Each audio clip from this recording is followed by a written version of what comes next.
परमजीत पत्नी त्रिलोक सिंह जिंदाबाद जिंदाबाद जिंदाबाद। जी हाँ, अगर चाहते हैं ग्राम पंचायत लक्ष्मीपुर का संपूर्ण विकास हो तो ईमानदार कर्मठ जुझारू प्रत्याशी परमजीत पत्नी त्रिलोक सिंह को जिताएं।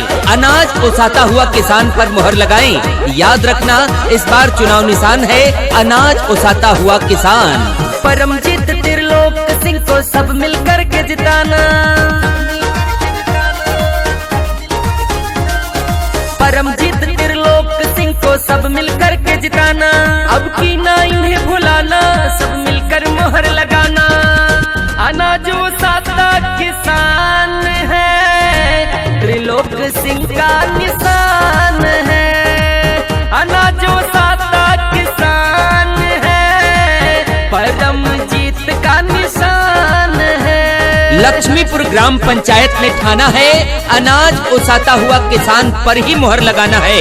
याद रखना, इस बार परमजीत पत्नी त्रिलोक सिंह को जिताना है और चुनाव निशान अनाज ओसाता हुआ किसान पर मुहर लगाकर प्रधान बनाना है।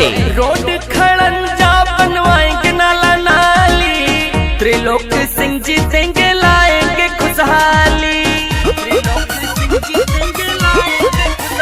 हाँ, रोड खड़ंजा बनवाएंगे नाला नाली, त्रिलोक सिंह जीतेंगे लाएंगे खुशहाली।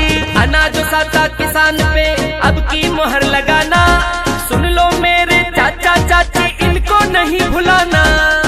अनाज ओसाता किसान है, परमजीत का निशान है।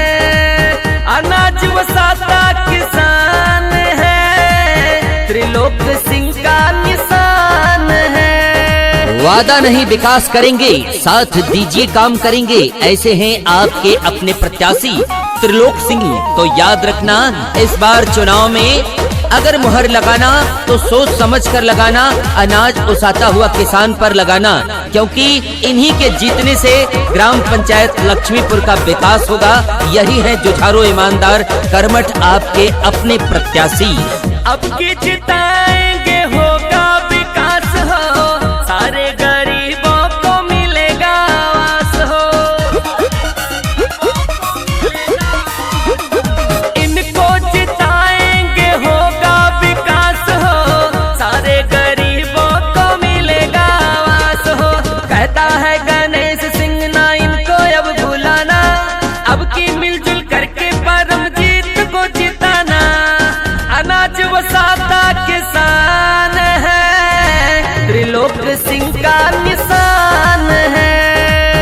अनाज ओसाता किसान है, ग्राम लक्ष्मीपुर का निशान है। परमजीत त्रिलोक सिंह को सब मिलकर के जिताना। अब की ना इन्हें भुलाना, सब मिलकर मोहर लगाना। अनाज ओसाता किसान है, त्रिलोक सिंह का निशान है। अनाज ओसाता किसान है, परमजीत का निशान है। परमजीत पत्नी त्रिलोक सिंह जिंदाबाद जिंदाबाद जिंदाबाद। जी हाँ, अगर चाहते हैं ग्राम पंचायत लक्ष्मीपुर का संपूर्ण विकास हो तो ईमानदार कर्मठ जुझारू प्रत्याशी परमजीत पत्नी त्रिलोक सिंह को जिताएं।